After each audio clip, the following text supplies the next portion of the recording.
What's going on, Phantom Force and Cosmogs fans? This is Phantom Base coming at you with our week number 11 IBL match. We're going up against Garchomp the God, aka the Freeze Master, aka Hax God, aka Austin, coach of the Lawrence Talonflames. And as you can see, he finally didn't bring anything that could freeze me. So, great news. But also, go check out his channel. His link will be somewhere. With that, let's go over to the team that we see in front of us. So he brings Garbodor, Mega Charizard X, Mudsdale, Tapu Bulu, Spiritomb, and Hitmonlee.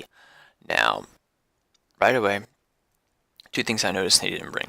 He didn't bring Raikou, which was a huge threat to my Mega Aerodactyl, and thankfully, a huge threat mitigated. He didn't bring Empoleon, which was the most annoying thing to my team possible. So yeah, let's go into what I brought today, because I would not reveal stuff, but everything hit the field at least once, so, and you're going to see that in the battle, so people can kind of calc as they will. Let's go over the team. We're bringing a Hobbenberry Hydreigon with enough speed to creep his base 75s and a lot of bulk, so we can take on Raikou if he's not a rash nature. We actually can potentially essentially take on Raikou when we want, unless he's running because if he's not rash nature, he can't be running Aura Sphere, and HP Ice does max like 37% to my Hydra, which is great. That's his hardest hitting move. If he is a rash nature and he runs Aura Sphere, he's a 2-hit KO on us, but we do knock him low enough to where we can revenge him with Aerodactyl or Piloswine or Aromatisse. Anyway, Hobbenberry, so we can chew a +1 Dragon Claw for Mega Charizard X and kill him back with Dragon Pulse. We're obviously running Earth Power. We were going to run Surf for the Mudsdale, but Earth Power I felt more valuable for that Empoleon. It was one of our main ways to check Empoleon. And thankfully my Empoleon didn't come. But since Garbodor did, Earth Power is still going to be useful. Next up, we're going to save Swoobat for last. Next up we have our Swords Dance 3 attacks, Grass EMZ, Kartana with Leaf Blade Knockoff, and Smart Strike. Pretty self-explanatory, creeping base 100s, also allows us to outrun Rash Raikou. Next we have a pretty mixed defensive Aromatisse, enough speed F to 1v1 Raikou even after rocks, enough Fizz Def so we can take a hit from an Adamant, max attack Tapu Bulu, and do enough damage to where he's not healing back a whole lot from his Horn Leeches.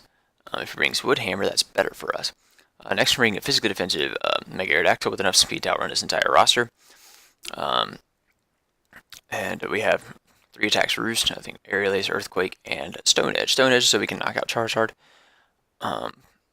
Earthquake so we can knock out this 2-KO Empoleon, as well as potentially one-shot the Raikou. Aerial Ace for general coverage, as well as being able to one-shot a weakened Tapu Bulu, as well as outright one-shot Hitmonlee, even if he's got a defense boost from the Grassy Seed. And we got physically defensive Piloswine with enough attack to a KO or to knock out Charizard with Stomping Tantrum into Ice Shard after rocks. And physically defensive enough so that the roll is strongly in our favor to live a +2 Flare Blitz from a Jolly Mega Charizard X, because Big Fat and Violate are a thing. And last but not least, we have a physically defensive Speedy Swoobat with Unaware. We have U-Turn, Roost, Psyshock, and Air Slash. Air Slash so we can take on Tapu Bulu better. Psyshock one-shots the Hitmonlee. We have U-Turn to get the heck out of there versus stuff like Spiritomb or Zardex that wants to try to set up on me. Though I would find that ironic, but, you know, that's the thing. I could very easily just taunt down Zardex, but he's not. I think he would try to use it as setup fodder, so there's no reason to bring taunt. I can just U-Turn out into one of my checks to it, mainly being Hydra or Piloswine. Most likely Piloswine. And yeah, Swoobat's finally making his debut. It's a week 11. It is finally making his debut, but I felt it had merit because it checks Hitmonlee and Slurpuff. That Slurpuff didn't come, but Slurpuff, Belly Drum, Slurpuff can't 2-hit KO me. Running a Cobra Berry so that an Adamant Hitmonlee cannot one-shot me after rocks with Knockoff. And we can kill it back with Psyshock. And that's that. So yeah, without much further ado, we decided that looking at his team, our best lead matchup was going to be Hydreigon.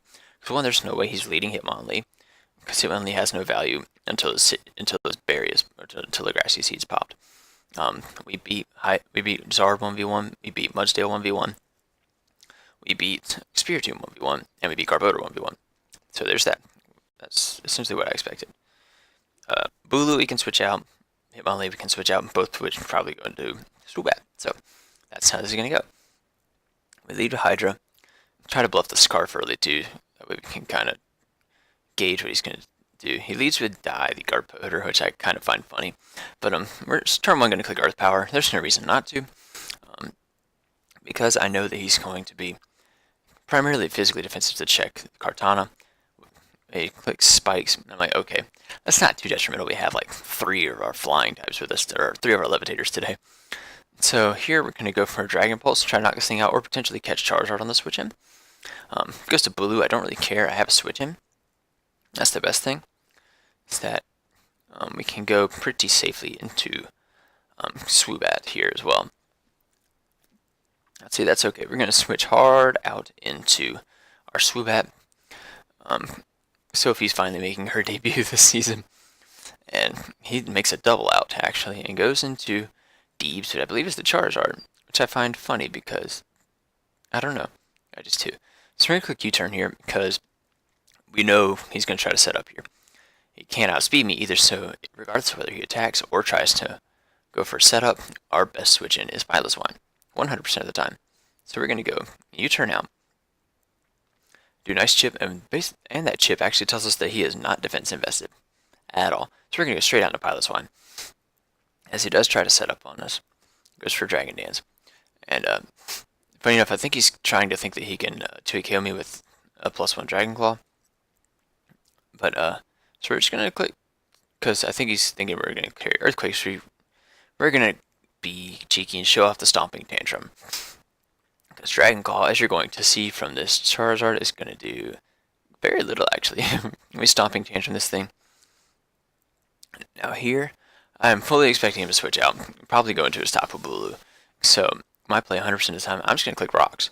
Because that Stomping Tantrum did enough damage to where I can get him low with the Rocks. So I'm going to throw Rocks up here right now,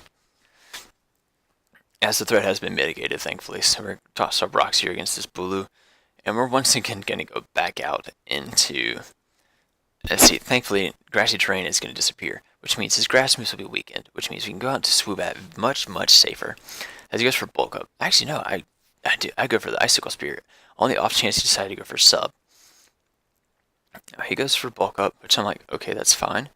We're going to Icicle Spear, and of course, we're only going to get 2 hits, but we get solid chip on this thing.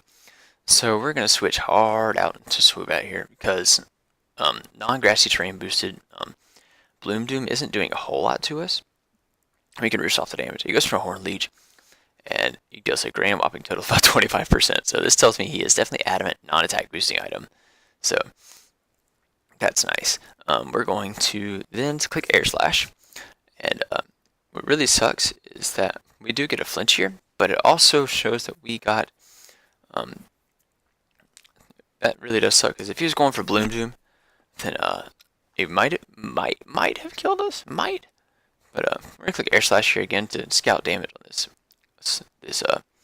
Spiritomb, and it shows that this thing is not especially defensive. Actually, he is a physically defensive Spiritomb, I think meant to take on my Kartana, but we catch the U-turn, and we go, and he doesn't have Pursuit, which is great. So we're just gonna go out into our Aromatisse, because this is our check to this thing.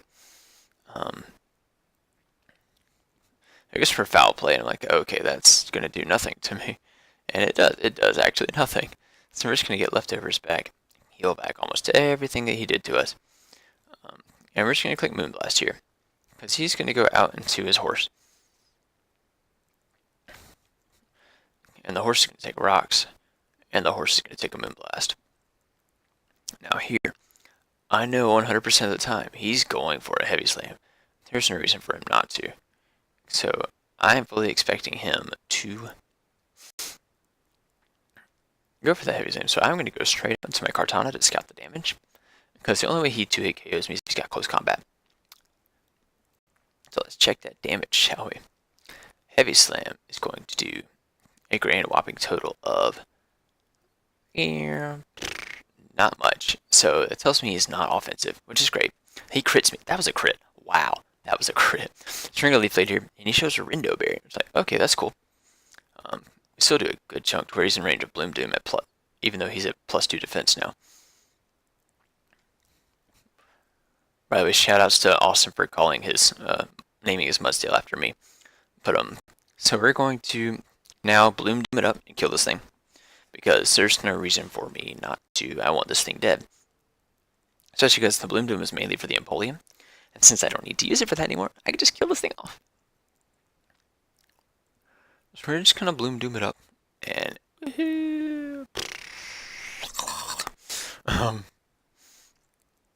here's to hoping that I can, yeah, just knock this thing out. That'd be great.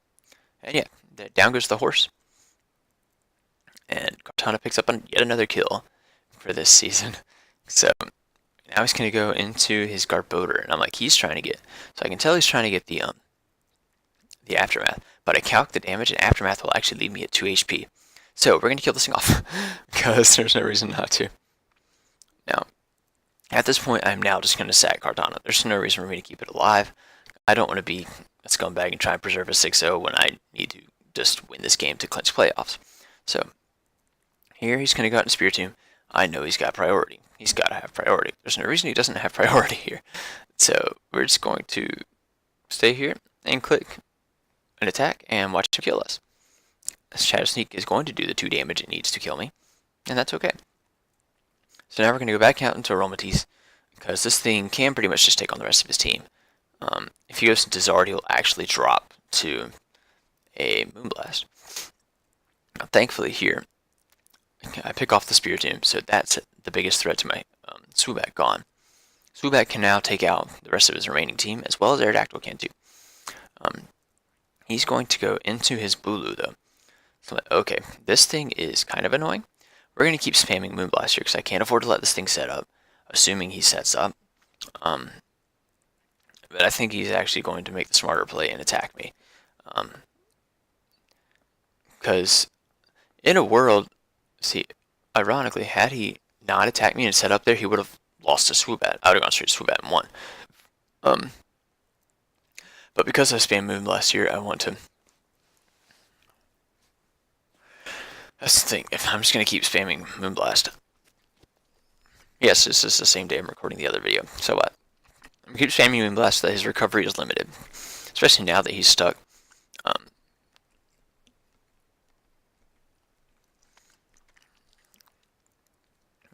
That's the thing. If he had to click Moon or Bulk up there, he actually would have died to Moonblast. So it didn't matter. So here we're going to go into my Aerodactyl, and at this point, we actually just clean up the game. We can just clean up the game. He's in guaranteed range because he's adamant and not a defensive set.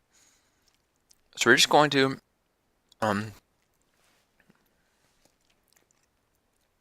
just going to set up. Just come in here and just kind of spam Aerial Ace a couple times. We'll go for Ace here. And here I know he has to go into his Hitmonlee to try to have any chance of beating me. So he goes out into Hitmonlee and pops the Seed. But even Hitmonlee can't take an Aerial Ace at +1. High Jump Kick, I've calculated this. Even a crit was a roll to kill me, and in my favor. So thankfully he didn't crit me. So he did. Even better news is that if I'd have died, I still won a Swoobat and still won the game. So that's, anyway, thankfully, because we got rocks up when we did, Charizard is now in range of an Aerial Ace. So I don't have to worry about clicking Stone Edge to kill this thing. So we're just going to click Ace, and down goes Zard. And we get a nice 4-0 win over Austin. Thank you guys so much for watching. Please go check out Austin's side. He's a good friend of mine. And hope you guys are enjoying this season, as we have now clinched playoffs. Our spot, though, is going to be determined on whether Jacob wins out or not. Because honestly, ironically, if Jacob loses out, we actually could potentially take the first spot. I don't see that happening, but you know. Anyway, thank you guys so much for watching. I'll catch you guys next week. Bye.